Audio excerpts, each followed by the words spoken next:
ఈ formula case ఒకటి, Kaleshwaram case ఒకటి ఉంది. కేసులతో మిమ్మల్ని కంట్రోల్ చేయాలనుకుంటున్నారు. కేటీఆర్ గారు బయటకు వచ్చేప్పుడు ఇంకా చాలా తేజ్గా కనిపించాడు మాకు. వీరిని వాళ్ళు ఇంట్రాగేషన్ చేసినా, వీరే వారిని ఇంట్రాగేషన్ చేసి వచ్చిండా, కొంత జోకులు కూడా వేస్తూ మీడియా మిత్రులు.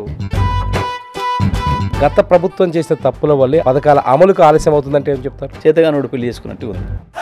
ఇంకంటే లంక బిందులు నేనుకొని వచ్చినారట ముఖ్యమంత్రి, ఇంకో మంత్రి.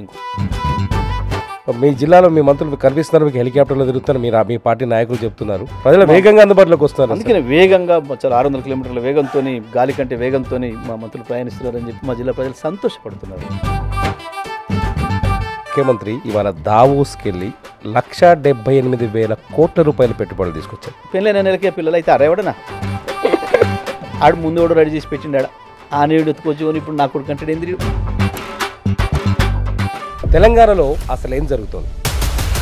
ప్రభుత్వానికి ఉన్న విలువ కావచ్చు, రేవంత్ రెడ్డికి తెలియదు అనుకుంటున్నారు. పోలీసులు అనుమతులు ఇవ్వకపోవడాలు, లేదా ముందస్తు అరెస్టులు, హౌస్ అరెస్టులు. రైతు రుణమాఫీ విషయంలో ఇప్పుడు మీకంటే తక్కువగా ఏం చేసింది అనుకుంటారు? ప్రభుత్వానికే నమ్మకం లేదు మేము చేసినాం అనేది.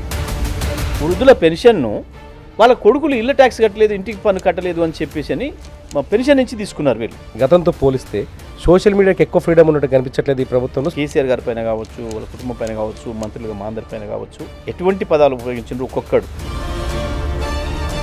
రోడ్లకి కూడా రైతు భరోసా ఇచ్చారు, మేము అలా చేయట్లేదు, సాగు చేసే భూమికి సరైన రైతుకే ఇస్తున్నామని చెప్తున్నారు. కేసీఆర్ చాలా స్పష్టంగా చెప్పండి, చిన్న రైతైనా పెద్ద రైతైనా ఏ రైతైనా రైతే.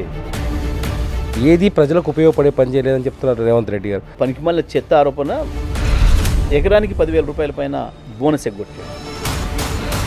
మరి ఇలా రేవంత్ చెప్పింది నిజమా, నేను చెప్పింది నిజమా? మోదీ చెప్పినట్టు రేవంత్ రెడ్డి పనిచేస్తారు, రాహుల్ చెప్పినట్టు పనిచేస్తారు అనుకుంటా. ఎట్టి పరిస్థితుల్లో ఆయన రాహుల్ మనిషి కాడు. టీఆర్ఎస్ నాయకుల మీద కేసులు పెట్టిందా కేంద్రం, రేవంత్ రెడ్డిని పెడుతుందా? రేవంత్ రెడ్డి కావాల్సిన పద్ధతుల్లో పనిచేస్తుంది ఈడీ. కానీ మీ జిల్లా మంత్రి అంటున్నారు కేటీఆర్ తర్వాత మా జిల్లా మాజీ మంత్రి పోతారు లోపలికి.